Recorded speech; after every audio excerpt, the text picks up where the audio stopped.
Hai Sobat Kereta Api, apa kabar?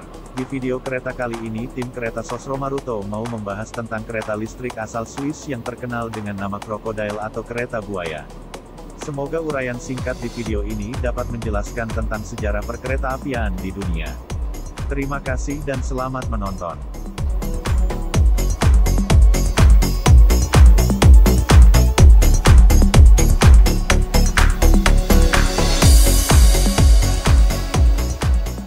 Lokomotif buaya adalah lokomotif seri SBB C682 dan SBB C683 milik SBB, Swiss Federal Railways, dibangun antara 1919 dan 1927. Ada 33 kelas C6/82 dan 18 kelas C683, sehingga total ada 51 lokomotif. Lokomotif ini dikembangkan untuk menarik kereta barang berat di jalur terjal Gotthardbahn dari Lucerne ke Chiasso, termasuk terowongan Gotthard. Perusahaan ini berkantor pusat di Bern. Dulunya merupakan lembaga pemerintah, tetapi sejak 1999 telah menjadi perusahaan saham khusus yang sahamnya dipegang oleh Konfederasi Swiss dan Kanton Swiss. SBB telah berinvestasi dalam keandalan dan kualitas layanan jaringan rel konvensionalnya. Selain kereta penumpang, SBB mengoperasikan layanan kargo dan kereta barang dan memiliki kepemilikan real estate yang besar di Swiss.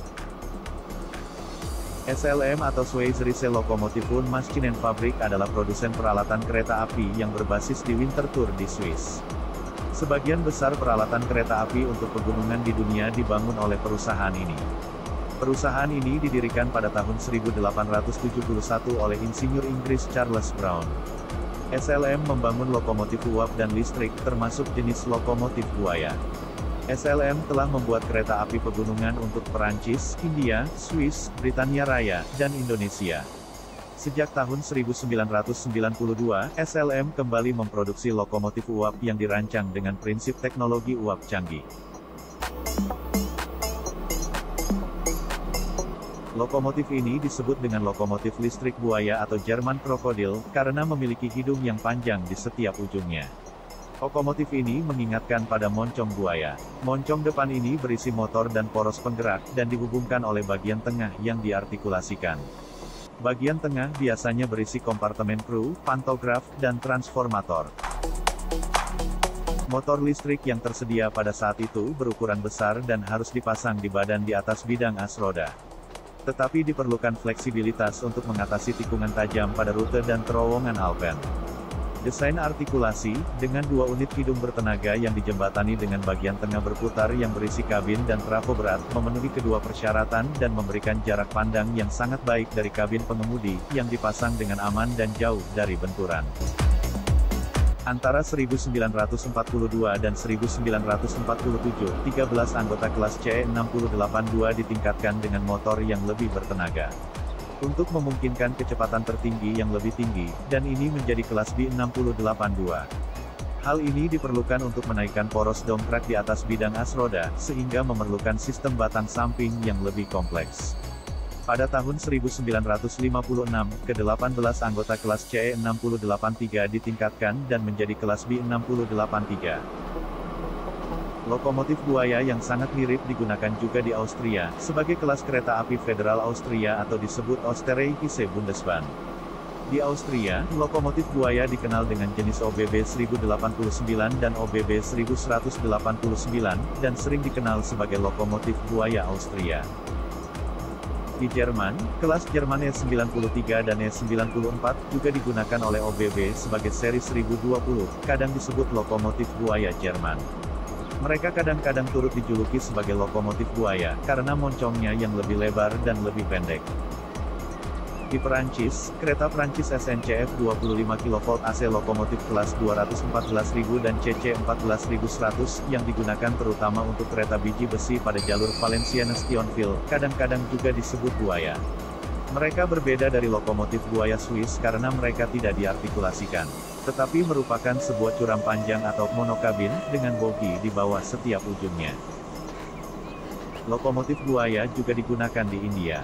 Lokomotif ini, dari seri WCG-1, digunakan dari tahun 1928, antara Bombay dan Pune. Dan semuanya dibuat dengan ukuran lebar jalur kereta di India yakni 1676 mm. 10 lokomotif pertama dibangun oleh SLM, Swiss Locomotive and Machine Works. Kemudian, perusahaan Vulcan Foundry of Great Britain membangun 31 contoh lagi untuk jalur ini. Juga di terusan Panama, lokomotif di terusan Panama menggunakan lokomotif double berakhir, yang dikenal sebagai keledai. Lokomotif ini digunakan untuk bertindak sebagai kapal tunda darat, untuk mengarahkan kapal melalui ruang kunci terusan Panama dengan presisi yang tepat. Lokomotif buaya ini menggunakan sistem roda 1C+C1, yang berarti ada dua set as yang diartikulasikan di bawah unit. Di dalam masing-masing set ini, ada truk dengan satu poros pemalas, dan di dalamnya ada 3 poros bertenaga. Dua dari set yang diartikulasikan ini ditempatkan saling membelakangi dan dihubungkan dengan engsel. Lokomotif ini memiliki panjang 19.460 mm. Berat 126 ton, dan sistem listrik 15 kV 16 Hz.